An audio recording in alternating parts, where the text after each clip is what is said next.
This is part 26 of Bootstrap tutorial.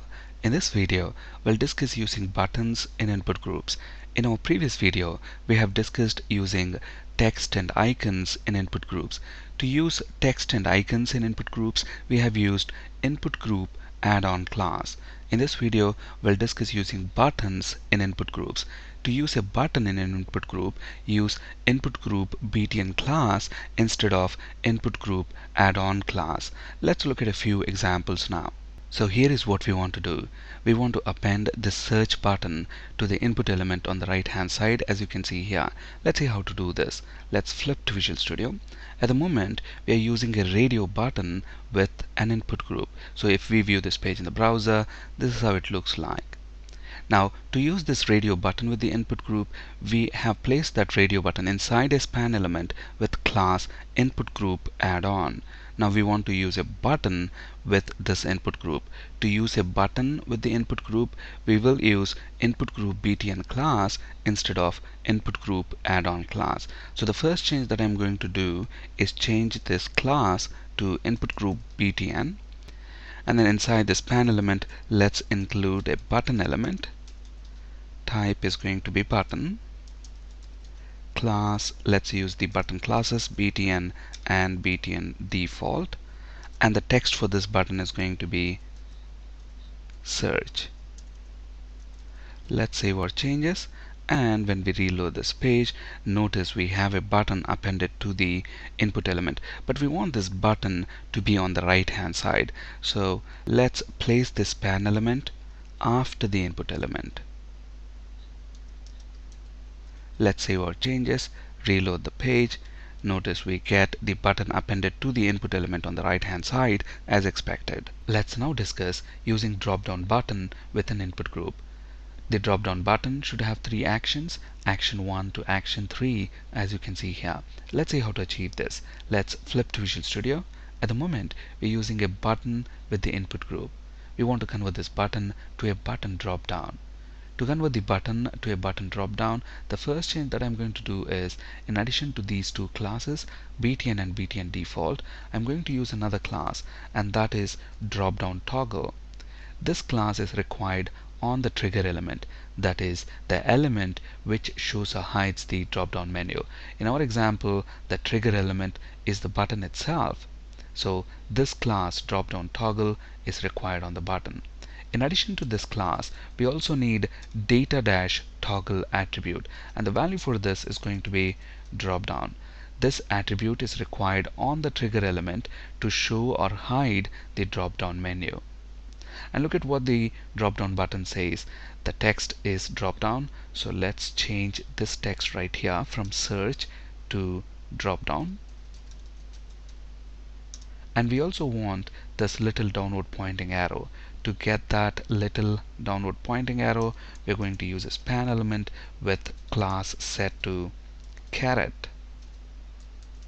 Finally, we need to build the drop down menu items.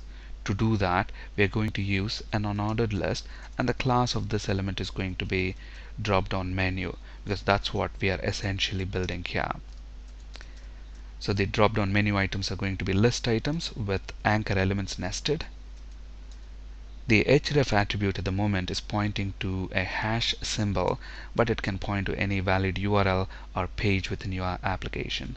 And the text is going to be action 1. Let's make 2 more copies of this and change the text accordingly. Action 2 and action 3. Now notice there is a little green squiggly under unordered list, and if I hover the mouse over it, look at what message we get. Element UL cannot be nested inside element span. So we are spanning this element UL inside the span element, and we cannot do that. That's why we are getting that warning. So let's convert the span element to a div element.